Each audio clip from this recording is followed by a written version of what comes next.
Hi guys, and welcome to AA35, a channel about living life fully, especially if you're over 35 or starting life over. Now, do you want a happy relationship? Seems like such an essential part of a full life, to have someone special to walk life's journey with you. And yet it's so elusive, because despite the brightest beginnings, many relationships just don't last. Now, why is that? Well, there are obviously many different reasons, but one key lies in the qualities of the people themselves. Now, some qualities just make it easier to evolve a happy, healthy relationship, while other qualities doom it from the start. Now, this means that there are certain qualities you can look for in someone, plus, remember, it takes two, develop in yourself that skews the odds in favor of relationship success. Now, in part 1, we looked at 4 of them, and today we'll look at another 6.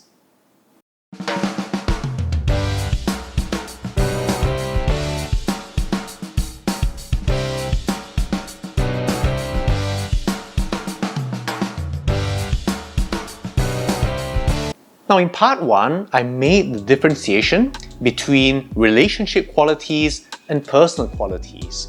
I've covered the relationship qualities in my videos entitled Essential Ingredients of a Healthy Relationship, but to get those ingredients, we also need to look for certain personal qualities. Now, we've looked at 4 of these qualities in the first video, plus I gave you some essential background, so please do check that video out if you haven't already. So now let's get to quality number 5. Quality 5. Emotionally open and available. Connecting emotionally is key to becoming close. Now, opening up and sharing your true feelings while allowing yourself to feel theirs can make you a bit vulnerable. But if no one is willing to take the risk, you won't build those connections. Now, if someone isn't open with you, they may have certain issues, or you're just not the right person for them to feel vulnerable and therefore have a real intimate relationship with. There are so many tests for you to pass that you get bogged down in wasted time and useless drama. Obviously, they should be available, but less obviously are people who might seem to be, but they're really not. So some examples might be someone who's getting over a breakup, and obviously they still have a lot of issues to work through. It might be someone who's not really looking for a deep connection, but after something more superficial. And I know of 3 examples where someone was single as such, but they were actually involved in affairs with married people. So officially, they were single, but practically, they were not. Now, don't get yourself involved in a messy situation like that. It's just a waste of time and emotion, and it leads nowhere. Now, don't believe that Hollywood crap about persistence until someone lets you in, right? Don't try to breach walls that someone has tried to put up. Believe it or not, the right person makes it easy for you to connect. So ask yourself, is your potential partner someone who's emotionally close, or does he feel distant, like an unreadable block? Do you feel that you can't get through past certain layers that you need to be comfortable to start a relationship with? If not, don't do it. Quality 6. Empathy and willingness to give and receive. Now, sympathy is feeling sorry for someone without actually understanding what they're going through. So comfort is limited to kind words and rooted in the rational or in the logical. Well, you know that in a relationship, that's not what's needed.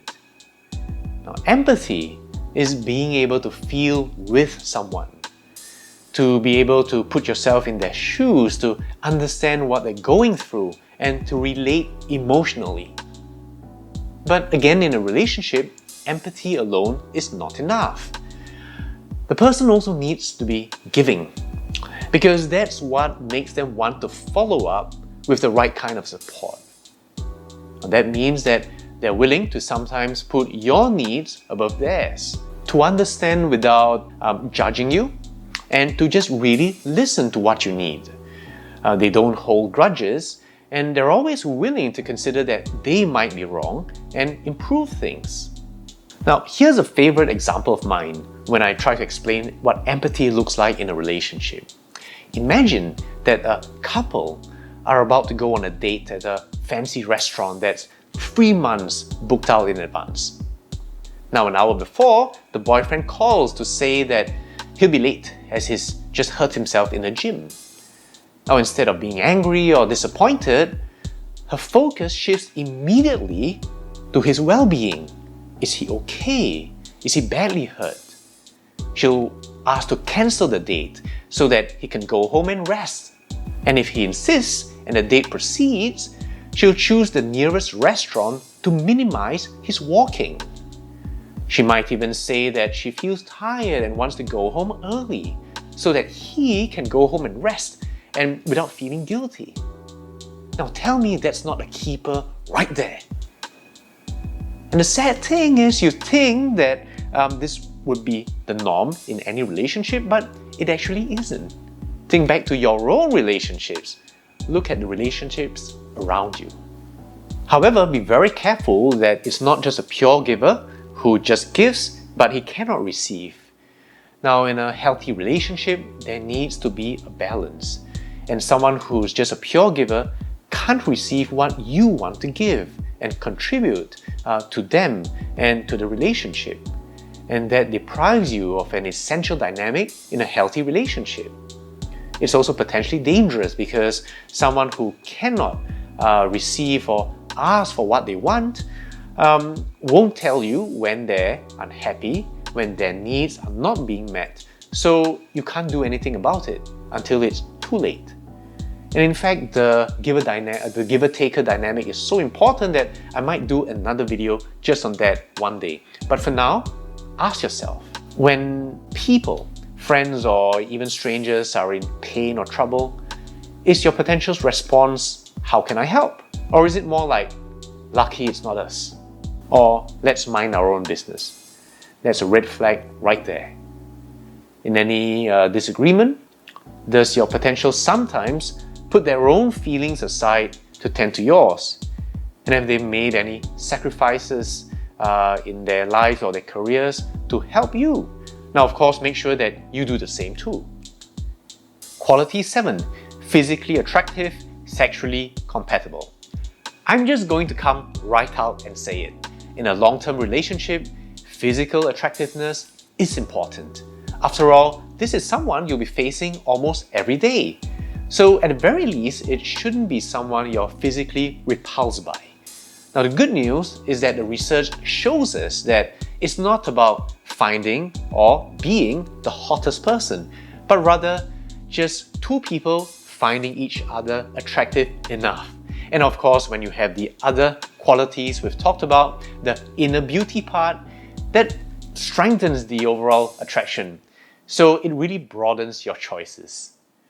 Now, no physical attraction reduces sexual arousal and physical intimacy. Now, things like holding hands and kissing, making love, and even raw, passionate animal sex is so important for bonding and connection. And it's what separates a romantic relationship from a platonic one. Less obviously, physical attraction is also important on a subconscious level because it's an indicator of health and self-care. Much of physical attractiveness has to do with your fitness, your nutrition, your stress levels, your skincare, your rest and recovery, and of course, very importantly, your personal hygiene. Things like showering, brushing your teeth, and having no body odor. Now, sexual compatibility is crucial in a long-term relationship. Now, I'm not sure what your personal values are. And maybe you might not have had sex before committing to a relationship. But even in that situation, there are some things you should find out. What's your potential really looking for? What do they like? What are their needs? And also, what are some of the physical attributes, such as race or physique, that turns them on. Don't waste time trying to fit a round peg into a square hole. Okay, that sounded a bit off, but you know what I mean. Sexual compatibility is really important, and if your physical attributes don't match what your potential needs, don't waste your time. Are there sexless relationships? Well, yes, but unless they're asexual and two people are completely uninterested in sex, they're extremely vulnerable to when they meet that one person that does do it for them. And leading, of course, to the affairs where people might claim to still love their partner, except that they were lacking in that one thing. So ask yourself, do you find your partner attractive? And of course, do they find you attractive? If this was the last person you'd ever have sex with, would that satisfy you? Do you share the same values when it comes to faithfulness, cheating, and the consequences of cheating, and also a willingness to safeguard your relationship against players, arbiters, and other predators? Quality 8. Honesty. Now, honesty in behavior and communication is essential to any relationship. How your potential behaves before a relationship is what you can expect to get in a relationship. Make sense? Now, he must communicate honestly about who he is, what his dreams are, what he really wants, and any questions that you need answered before committing to a relationship. Now, plain, straight talk can be polarizing, but it will save you a lot of pain down the road before you get too emotionally involved. Now, a refusal to answer questions is a red flag. Now, observe his behavior. Is he furtive, evasive, manipulative? Is he sly, dishonest? Does he take shortcuts to avoid hard work? Is he single and available, like really single and available? Does he look like he's got something to hide? People he can't see or meet, places or events he can't go without good explanation. So other questions to ask include his views on white lies, lies of omission, and doublespeak. Has he cheated on a partner before in a previous relationship, and why? Is that reason acceptable to you? That gives you a clue right there. Quality 9. Positive attitude. A positive person will focus on the joys of being in a relationship. They look for solutions to crises, and in times of darkness, they'll be a source of strength for you. They tend to be more trusting and open, and being positive usually comes with a lot of other positive traits, such as high self-esteem, being a giver, and also a commitment to self-development and growth. Now, a negative person is really easy to spot. They quarrel over minor things, they focus on problems, and they constantly complain. That's one of the surest signs you get in a negative person. They complain, right? There's always something to complain about, and you hear it all the time. You never hear them taking responsibility for anything that goes wrong.